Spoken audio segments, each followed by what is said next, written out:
सुन्दर नेपाल दूरदर्शी भई लाग्नुपर्छ अनि भन्छ उन्नत नेपाल।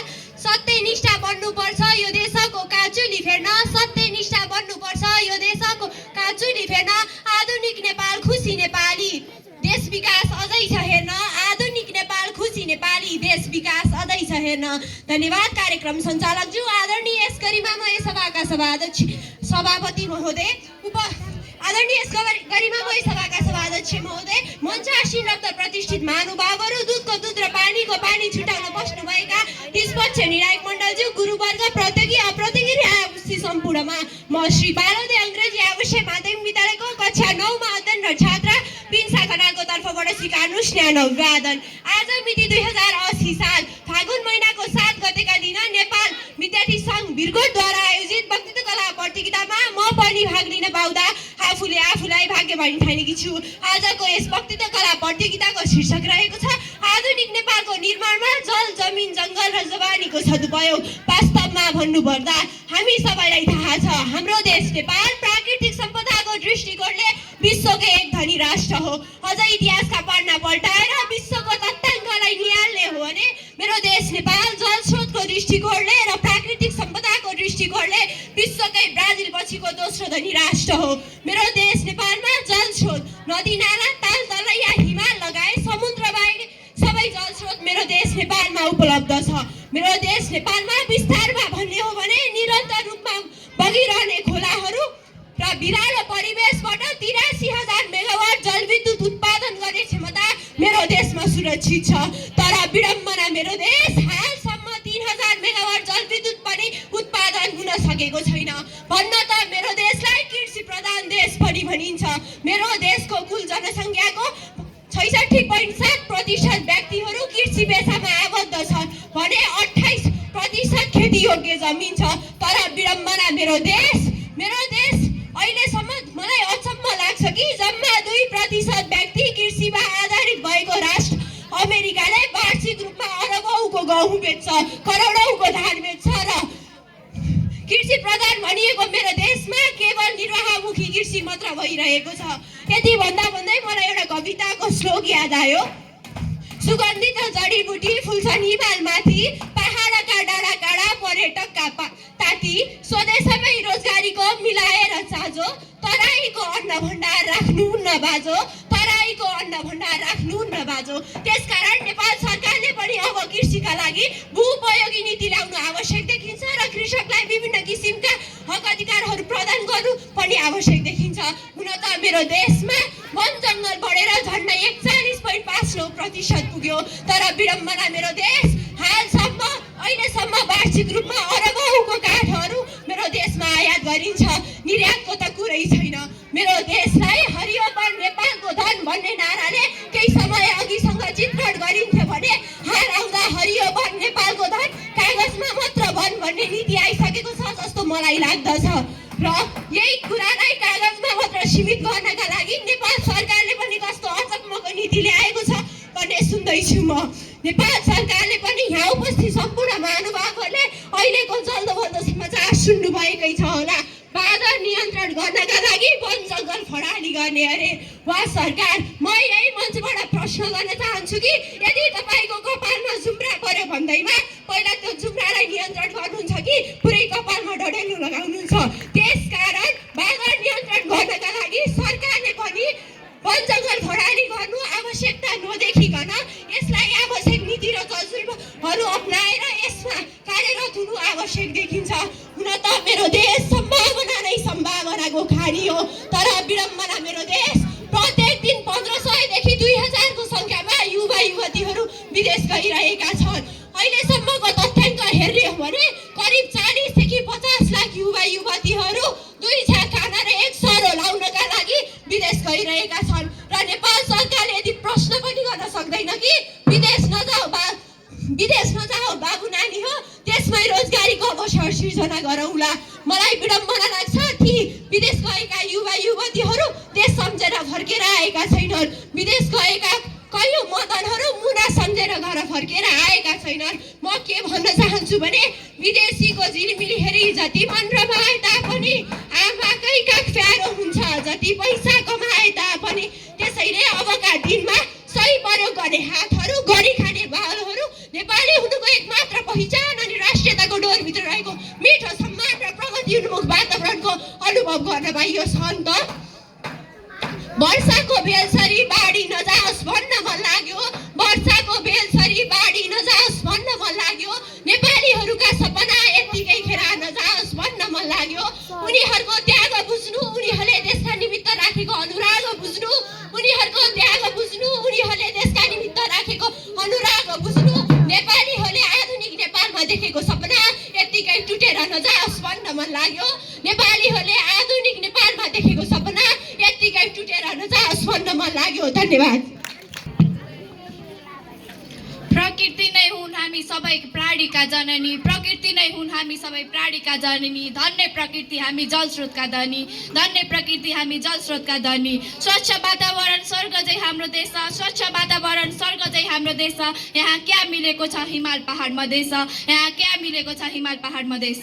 धन्यवाद कार्यक्रम सञ्चालकज्यू, आदरणीय सभाका सभाध्यक्षज्यू, प्रमुख अतिथिज्यू, विशिष्ट अतिथिज्यू, निर्णायक मण्डलज्यू, विवेकको छोदी फैलाउँदै आउनुभएका शिक्षक शिक्षिकाज्यू, प्रतिस्पर्धी मित्र साथै यहाँ उपस्थित सम्पूर्ण मानिसहरुमा म श्री बुबु सैनिक कम्युनिटीको विद्यार्थी प्रसिद्धि केसीको तर्फबाट मिति 2080 11 महिना 7 गते प्रजातन्त्र दिवसको हार्दिक शुभकामना पेश गर्दछु। यस भागोदय माध्यमिक विद्यालयमा आयोजित हुन गइरहेको जिल्ला स्तरीय वक्तृत्व कलामा म सहभागी हुन पाएकाले म निकै हर्षित छु। यस वक्तृत्व कलाको शीर्षक आधुनिक नेपालको निर्माणमा जल, जमिन, जवानी र जंगलको सदुपयोग भन्ने भनाइ स्वर्गीय नेपाली कांग्रेस सांसद कमल बङ्गिनीद्वारा भनिएको हो। आधुनिक नेपालमा आवश्यक पर्ने चार हतियार जल, जमिन, जवानी र जंगल रहेको छ। जल भनेको कुनै पनि नदी, नाला, झरना र तलाउको मूलबाट बग्ने पानीको प्रवाहलाई बुझिन्छ।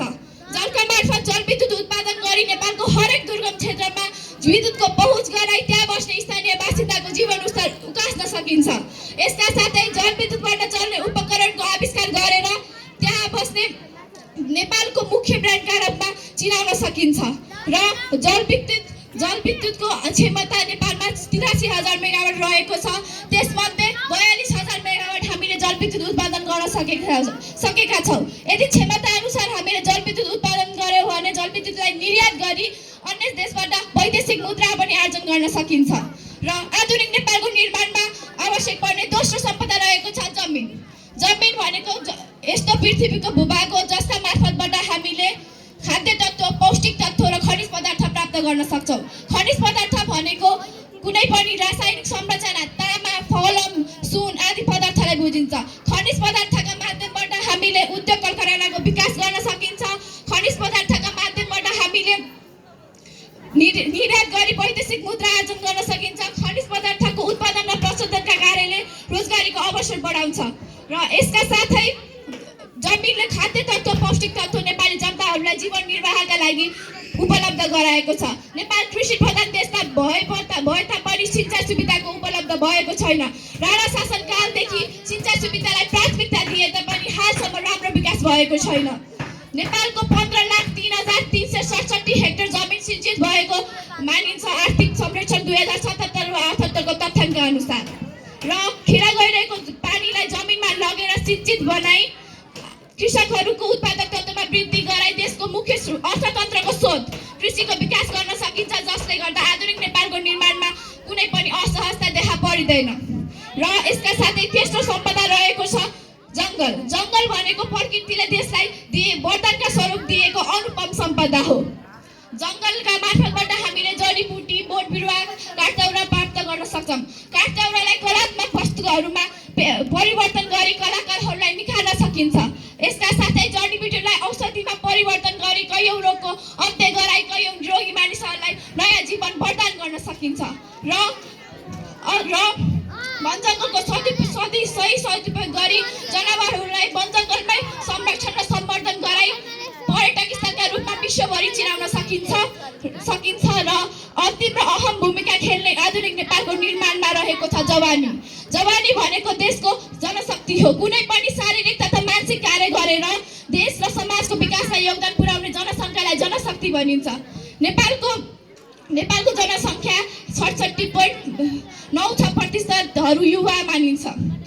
जवानीले मैले नगरे कसले नगर्ने र अहिले नगरे कहिले गर्नेका साथ आफ्नो जवानीको प्रयोग गरी जलविद्युत उत्पादन गर्न होस् या जमिनबाट खाद्य तत्त्व पौष्टिक तत्त्व र खनिज पदार्थ निकाल्न होस् या जङ्गलबाट जनावर र जडीबुटीको संरक्षण गर्न नै किन होस् हरेक काममा आफूलाई अगाडि राखेर आफू पनि प्रोत्साहित भएर अरूलाई पनि प्रोत्साहित गरी अगाडि बढ्नुपर्छ भन्दै मैले मेरो भनाइहरू टुङ्ग्याउन चाहे र अन्त्यमा केही चिजको स्मरण गर्दै यहाँबाट बिदा लिन चाहन्छु। प्राणभन्दा प्यारो लाग्छ मलाई मेरो देश, प्राणभन्दा प्यारो लाग्छ मलाई मेरो देश। 4 जात छत्तीसगढ हामी सबै एक, 4 जात छत्तीसगढ हामी सबै एक। सयौं थरी पाइला तर एउटै छ चाल, सयौं थरी पाइला तर एउटै छ चाल।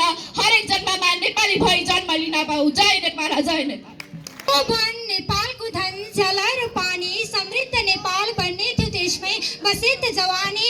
प्लस टू पास गरेपछि तिनलाई भइहाल्छ हतारा, बस्दैनन् देशमा सिकिन्छ नानी युके र कतारा। धन्यवाद कार्यक्रम सञ्चालकज्यू, यस सभाका सभापतिज्यू, प्रमुख अतिथि, विशिष्ट अतिथि, निर्णायक मण्डल, गुरुवर्ग, मेरा प्रतिस्पर्धी एवं अप्रतिस्पर्धी मित्रहरू र यहाँ उपस्थित सम्पूर्ण महानुभावहरू। म स्याङ्जा जिल्लाको गलक नगरपालिका वार्ड नम्बर 7 अन्तर्गत श्री नेपाल राष्ट्र माध्यमिक विद्यालयको कक्षा 10 मा अध्ययन छात्रा लक्ष्मी पाठकको तर्फबाट हार्दिक नमस्कार टक्राउन चाहन्छु। आज आयोजित यस वक्तृत्व कला प्रतियोगितामा सहभागी हुन पाउँदा गौरवको अनुभूति गर्दै आयोजक नेपाल विद्यार्थी सङ्घ प्रति हार्दिक आभार प्रकट गर्न चाहन्छु। आजको यस वक्तृत्व कला प्रतियोगिताको शीर्षक रहेको छ आधुनिक नेपालको निर्माण, जल, जङ्गल, जमिन र जवानीको सदुपयोग। सभापतिज्यू, सर्वप्रथम त मैले मेरा विचारहरू नेपालको परिचयबाट प्रस्तुत गर्ने अनुमति चाहन्छु। मेरो देश हिमालको काखमा लाली गुराँसको लालीसँगै कहीँ आग्ला चुचुरा, कहीँ पहरा, कहीँ पहाड त कहीँसम्म फाटहरू। प्राकृतिक सौन्दर्यताले भरिपूर्ण मेरो देश, प्राकृतिक स्रोत र साधनले धनी देश, जहाँ जल, जङ्गल, जमिन, जवानी कुनैको पनि अभाव छैन। हरेक सम्भावनाहरूले भरिएको तर ती सम्भावनाहरू पुरा नभएको अधुरो अनि अपुरो मेरो देश। प्राकृतिक सौन्दर्यताले भरिपूर्ण भए तापनि सोच, विचार, असल कानुनको अभावैकै कारण आज कहाँ पुग्नुपर्ने मेरो देश कहाँ पुग्न बाध्य भएको छ। हिजो बेलायतलाई सहयोग गर्ने मेरो देश आज बेलायतबाट सहयोग माग्ने देश बन्न पुगेको छ। हिजो वस्तुहरू उत्पादन गरेर निर्यात गर्ने मेरो देश आज सियोदेखि नुनसम्म पनि विदेशबाट आयात गर्नु परेको छ। आखिर यतिका धेरै सम्भावनाहरू हुँदाहुँदै पनि किन मेरो देश अशान्ततर्फ लम्किरहेको छ, किन विपन्नतातर्फ लम्किरहेको छ? यो कुरामा सबैले ध्यान आकर्षण गरौँ त। किन हाम्रा नेपाली युवाहरूले आफ्ना सम्भावनाहरूलाई मारेर किन विदेशिएका छन्? प्रश्न गरौँ त। सबैको ओठबाट एउटै उत्तर आउँछ, साधनको दुरुपयोग। एउटा उखान छ नि, बाँदरको हातमा नरिवल। अहिले आएर लाग्छ यो उखान त हामी नेपाली र हाम्रो नेपालको लागि बनेको जस्तो। आफ्नो हातमा भएका तथा नाम साधन र स्रोतको महत्त्व नजानेर र प्रयोग नजानेर ती साधन र स्रोतहरू आज त्यसै खेर गइरहेका छन् भने नेपाली सपना भोगाइरहेका छन्। यदि नेपाली सरकारले बुझ्ने हो भने र नेपाली युवाहरूले बुझ्ने हो भने नेपाल र नेपाली जनताहरूलाई गरिबीको रेखामुनिबाट उकास्ने नेपालले कुनै मुलुकसँग भिख माग्नु पर्दैन। नेपालमा कतिका धेरै सम्भावनाहरू छन्, कति धेरै अवसरहरू छन्। त्यसैले त विदेशीहरूले एमसिसीको नाउँमा ती साधन र स्रोतहरू हडप्ने योजना बनाएका छन्।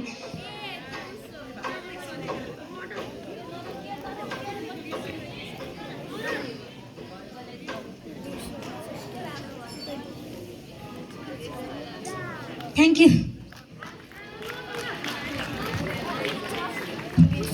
धन्यवाद। हाम्रो नेपाल राम्रो नेपाल, सबले मन पराउने, हजार थरी जनावर र बोट बिरुवा पाउने, नेपालको हावापानी सबैभन्दा राम्रो, प्रकृतिको संरक्षणले सिकारिन्छ देश हाम्रो। धन्यवाद कार्यक्रम सञ्चालकज्यू, यस गरिमामय सभाका सभाध्यक्ष महोदय, प्रमुख अतिथिज्यू, विशिष्ट अतिथिज्यू, बुद्धिको तराजुमा विवेकको ढक प्रयोग गरी निष्पक्ष रूपमा निर्णय गर्न बस्नुभएका निष्पक्ष निर्णायक मण्डल, विद्यार्थीको भविष्य उज्जवल बनाउन कम्मर कसेर लाग्नुभएका गुरुवर्ग, वसन्तका फुल शरदका जुन अनि भविष्यका कर्णधार मेरा प्यारा विद्यार्थी साथीहरूमा म रोशनी आमाबी कक्षा 9 मा अध्ययन छात्रा पृथ्वीको तर्फबाट हार्दिक नमन। आज प्रजातन्त्र दिवसको अवसरमा यस वक्तृत्व कला प्रतियोगिताको आयोजना गरी विद्यार्थीको प्रतिभा प्रस्फुटन गर्ने अवसर दिनुभयो, त्यसका लागि म कार्यक्रम आयोजकलाई हार्दिक आभार प्रकट गर्दै आफ्ना विषयवस्तुतर्फ लम्कने अनुमति चाहन्छु। र मेरो वक्तृत्वको शीर्षक रहेको छ आधुनिक नेपालको निर्माणमा जल, जमिन, जङ्गल र जवानीको सदुपयोग। सभाध्यक्ष महोदय, राष्ट्ररूपी यसमा देश राष्ट्रका जनताले आफ्नो कला र सिपको खम्बा गाडेर गरिने विकासरूपी घरको निर्माण नै राष्ट्र निर्माण हो। कुनै पनि राष्ट्रको आर्थिक, सामाजिक, सांस्कृतिक, भौगोलिक अवस्थालाई विनाशको धरातलबाट विकासको चुच्चुरोसम्म कट्टरतावादी सोचबाट उन्नति प्रिय विचारधारासम्म लैजानु नै आधुनिक नेपालको निर्माण हो। सभाध्यक्ष महोदय, आधुनिक नेपाल निर्माण गर्नका लागि हामीसँग रहेका जलस्रोतको सदुपयोग गर्नु आवश्यक छ।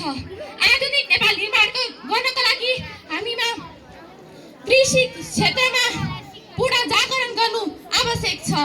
आधुनिक नेपाल निर्माण गर्नका लागि हामीसँग रहेका शिक्षा, स्वास्थ्य, यातायात, सञ्चारका क्षेत्रहरूमा कायापलट गर्नु आवश्यक छ। हाम्रो देश नेपाल प्रकृतिको सुन्दरताले परिपूर्ण भएको राष्ट्र हो। प्रकृतिका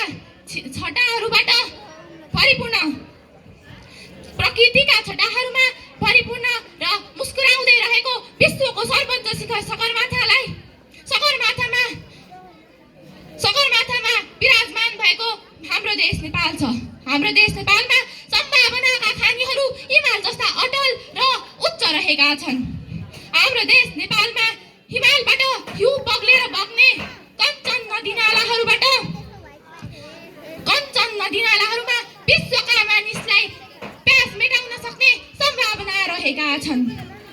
हाम्रो देश नेपाल अति नै सुन्दर राष्ट्र रहेको छ।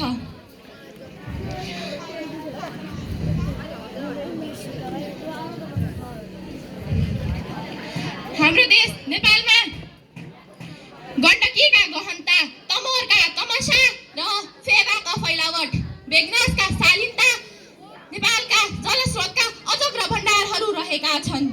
नेपालका जलस्रोतले विश्वमै मानिसको प्यास मेटाउन सक्ने सम्भावना रहेको छ। हामीसँग 83,000 मेगावाट जलविद्युत उत्पादन गर्ने सम्भावना भए तापनि हाम्रो आर्थिक हिसाबले 42,000 मेगावाट जलविद्युत उत्पादन गर्न सकिन्छ। तर विडम्बना, अहिलेसम्म हामीले 2022 मेगावाट भन्दा बढी जलविद्युत उत्पादन गर्न सकेका छैनौँ। यदि हामीले 83,000 मेगावाट जलविद्युत उत्पादन गर्न सक्ने हो भने पुरा नेपाल मात्र नभई पुरा विश्वलाई नै जलमल्ल पार्न सकिन्छ। उद्योग कल कारखाना खोल्न सकिन्छ, सिँचाइ पनि गर्न सकिन्छ। सभाध्यक्ष महोदय, अहिले हामीले आफ्ना घरमा भएका हजारौं सम्भावनालाई लत्याएर विदेशको मरुभूमिमा बाख्रा चराउनु पर्ने अवस्थामा पुगेका छौँ।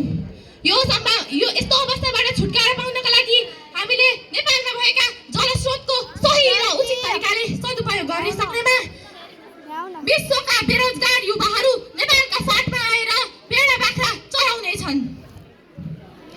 हामीसँग नेपाल प्रकृतिले सुन्दर देश हो।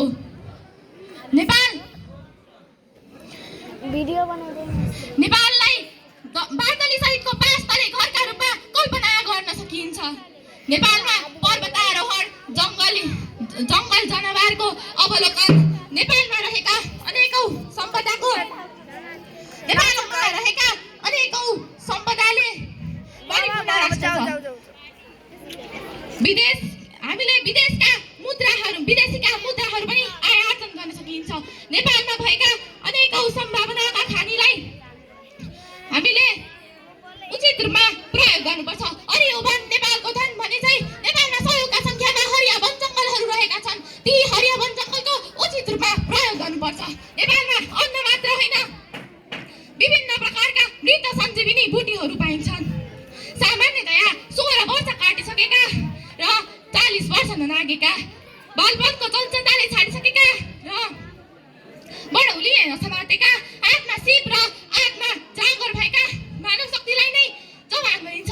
आजका यिनै जवानले राष्ट्रमा शिक्षा, स्वास्थ्य, कलाकारिताको क्षेत्रमा फाटेका मनहरूलाई विश्वासको धागोले सिलाई राष्ट्र निर्माणमा